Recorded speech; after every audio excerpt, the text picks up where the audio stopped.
Olá, me chamo Alexandre Vivioso Neto e eu sou professor de regulamentos, instruções e manuais nos cursos preparatórios para concurso interno da Polícia Militar aqui na Ensina MP. Até mesmo por isso me pediram para falar um pouco sobre essa lei recém-saída, a lei número 13.954 de 16 de dezembro de 2019, e ela fala do sistema de proteção social das polícias militares e corpos de bombeiro militares.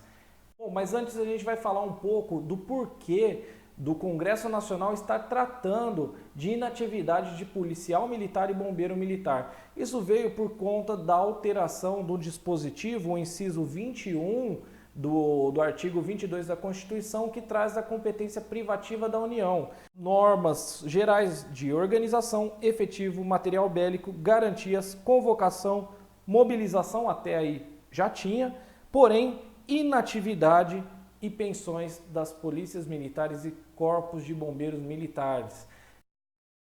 Bom, na oportunidade de regulamentação do sistema de proteção social das Forças Armadas, a lei veio também trazer o sistema de proteção social das polícias militares e corpos de bombeiros militares.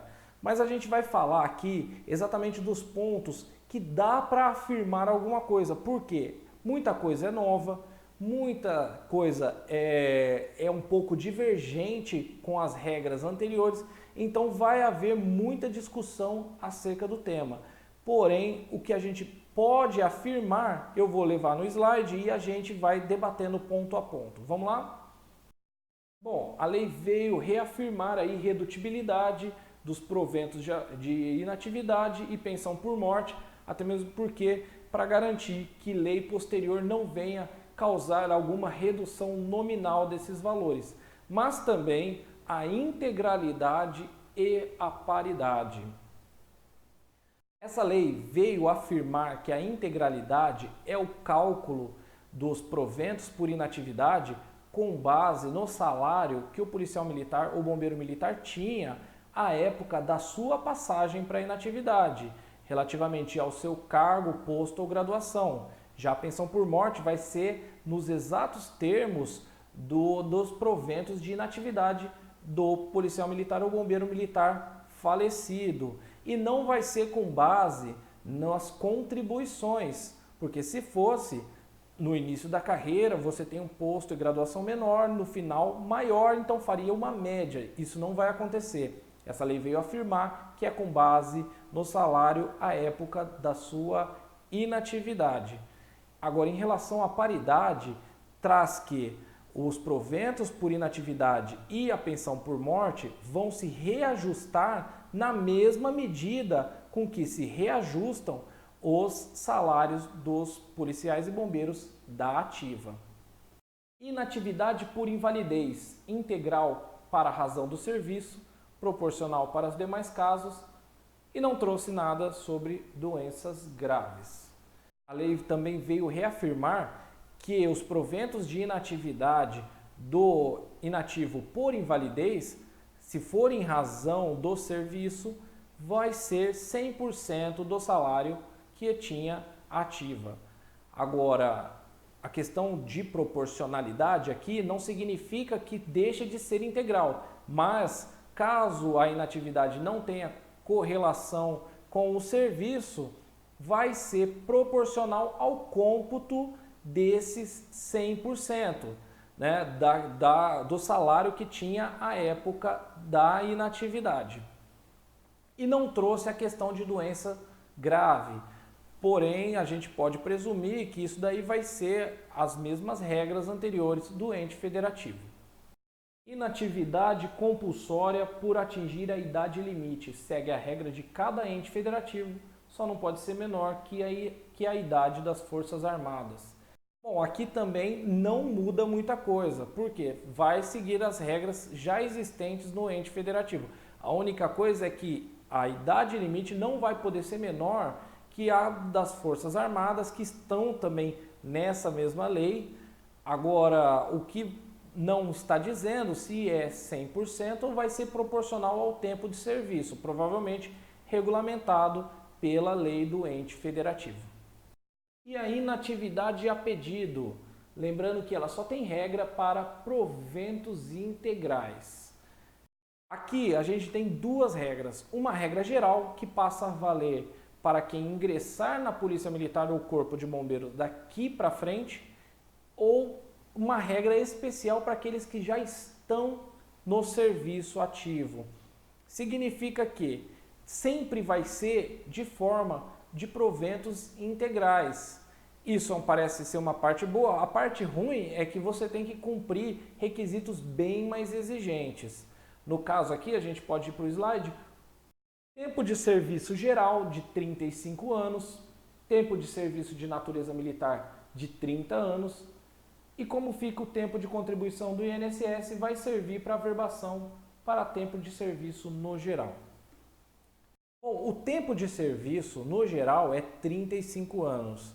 O tempo de contribuição do INSS vai contar para fins de cômputo, então ele é averbado esse tempo de contribuição para fins de cômputo de tempo de serviço, mas não para tempo de serviço de natureza militar. Bom, aqui a regra geral ela veio trazer 30 anos de serviço de natureza militar. Significa que o tempo de Forças Armadas, esse sim, vai valer tanto para tempo de serviço no geral quanto para tempo de natureza militar.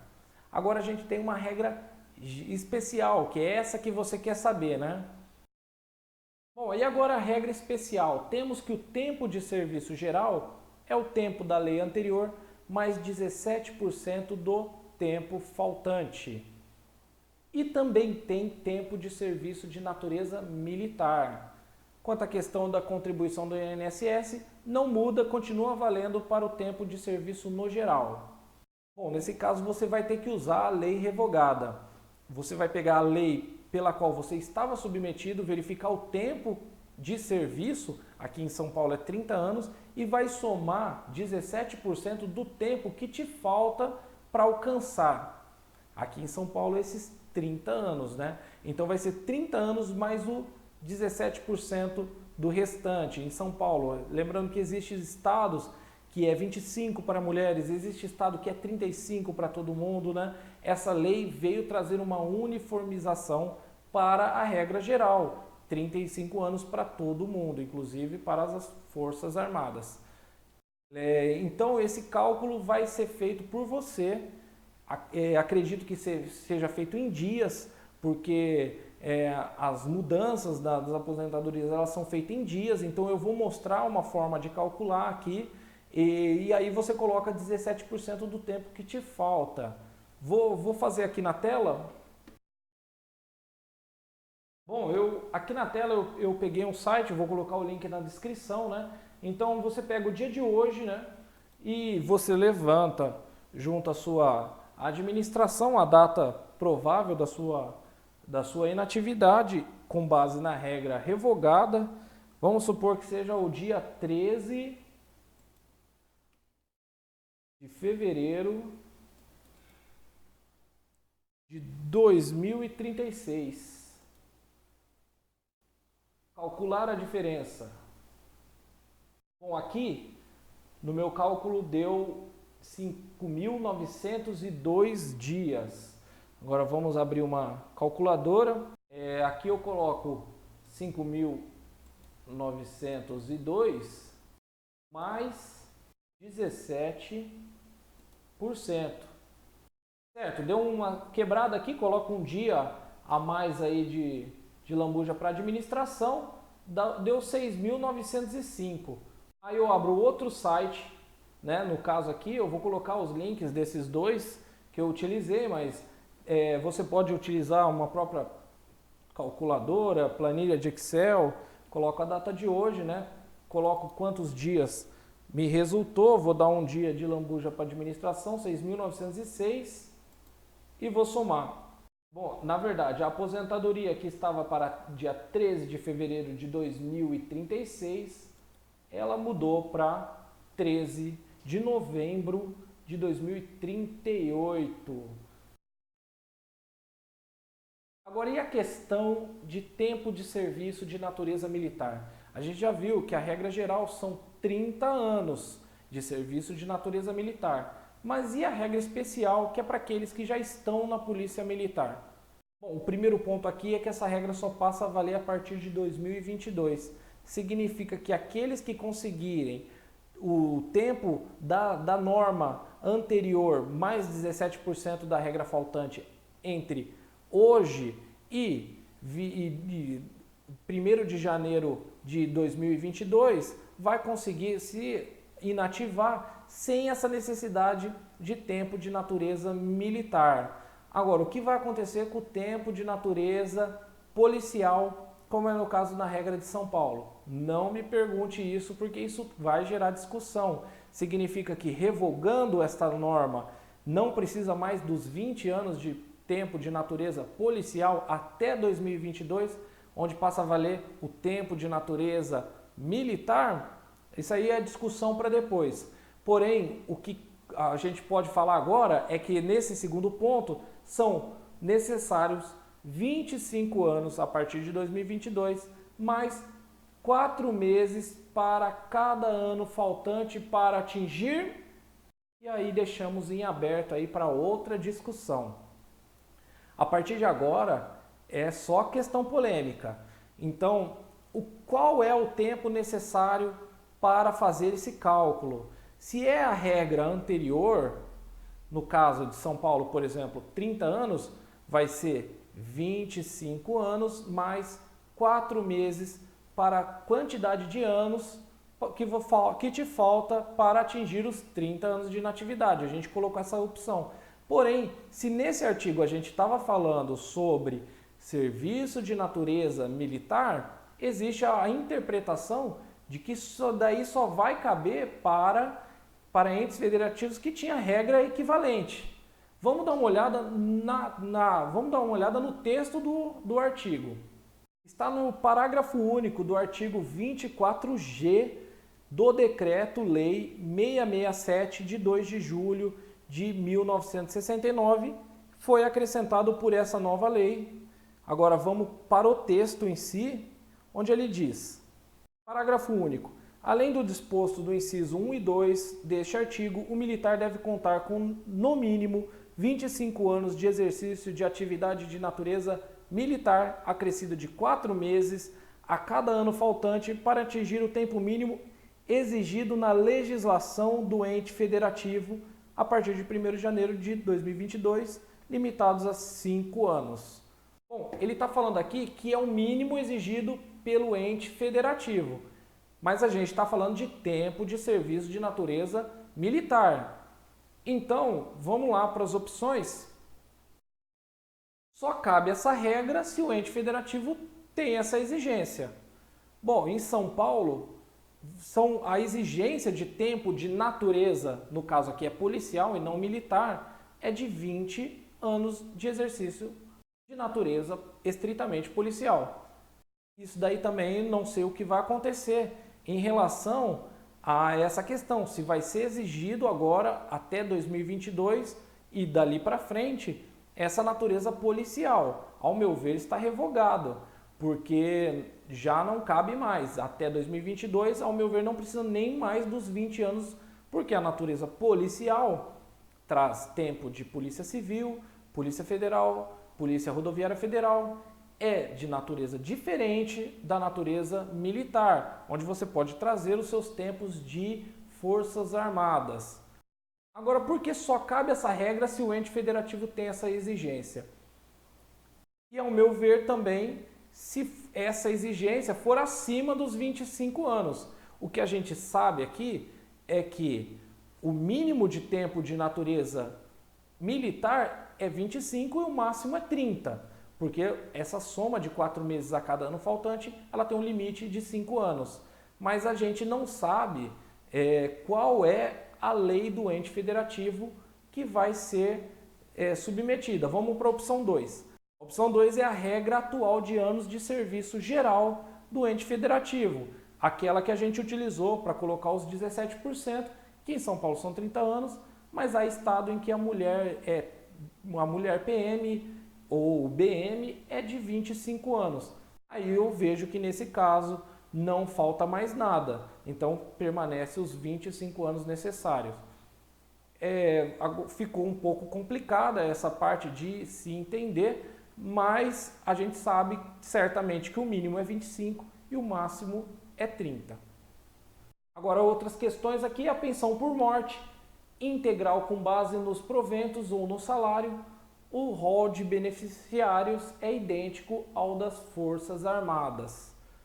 Bom, como a lei veio trazer regras gerais para inatividade e pensão, as regras dos beneficiários vão ser equiparados aos beneficiários também, dado às Forças Armadas.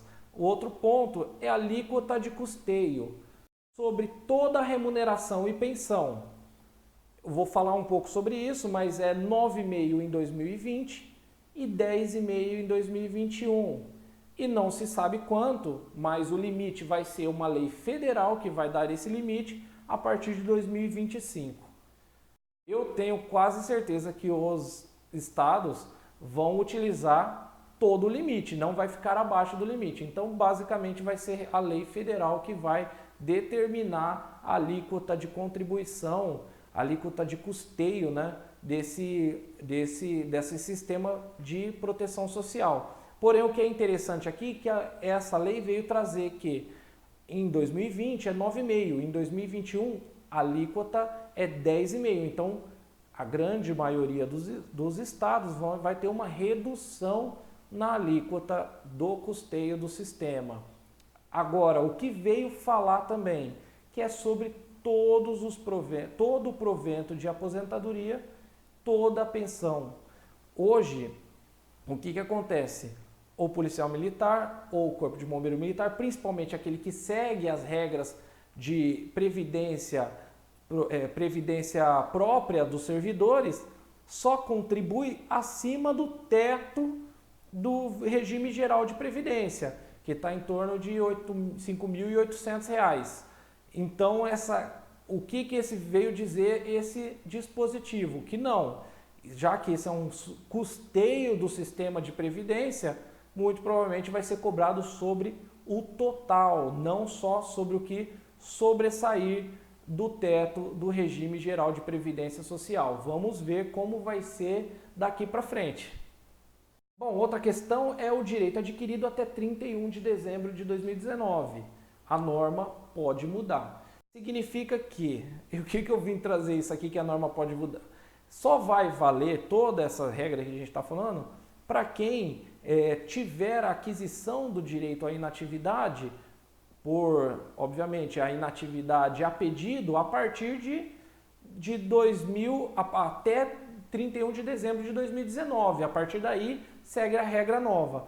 Mas o que dá a entender também é que qualquer norma que vier a ser mudada posteriormente tem o direito adquirido aquele que teve os requisitos completos até dia 31 de dezembro de 2019, faltando alguns poucos dias aí para adquirir esse direito. Agora as questões polêmicas. Haverá a necessária saída do regime próprio de previdência social? Ente federativo deve regular um novo regime de proteção social. A receita das alíquotas deve custear pensões e proventos.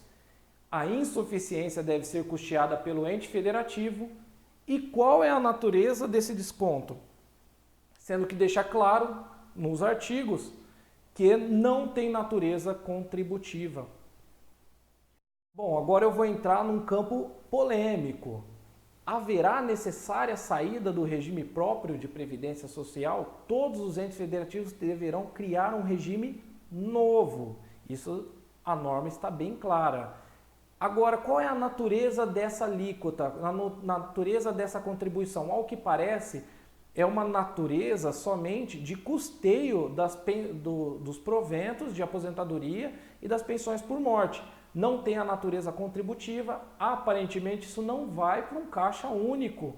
Será que é isso? Isso não vai para um caixa de previdência? Isso daí vai para o tesouro? Vai para o caixa da fazenda? E a fazenda, eventual insuficiência, ela vai ter que custear com o seu tesouro? É o que parece, mas eu não sei, isso daí agora já está num ramo muito polêmico, muito discutível. Reaproveitamento do inativo. adicionais de proventos sem incorporação ou revisão de benefícios, não incide alíquota de custeio. Bom, duas questões aqui antes de falar sobre isso, é que eu uso o termo alíquota de custeio, porque eu fico um pouco em dúvida de qual é a natureza dessa contribuição, já que ora fala custeio, ora fala contribuição, mas deixou claro que não tem natureza contributiva. O que significa que o sistema não tem natureza contributiva? Ora, natureza contributiva é a forma de previdência atual, que é aquela onde todos contribuem para um caixa único de previdência e esse caixa único de previdência distribui para os proventos de inatividade e os proventos e as pensões por morte, que é um benefício previdenciário. Agora, e também essa questão de proventos, né? A lei fala muito de remuneração na inatividade. Então também dá a entender de que não é um sistema previdenciário, é sim um sistema de proteção social sem a natureza contributiva, que é a natureza atual da Previdência. Agora vamos falar sobre essa nova forma de provimento aí, seria um reaproveitamento aí dos inativos, no qual eles vão receber um adicional da remuneração de inatividade. É a primeira vez que eu ouço falar disso, um adicional de proventos de inatividade. Então é o que veio trazer essa lei, talvez uma nova forma aí de provimento do inativo. Lembrando que é o inativo na reserva, né? Então existe essa possibilidade, de certa forma. Militar estadual temporário, até 8 anos e não pode ultrapassar 50% do efetivo. Outra grande questão polêmica, né?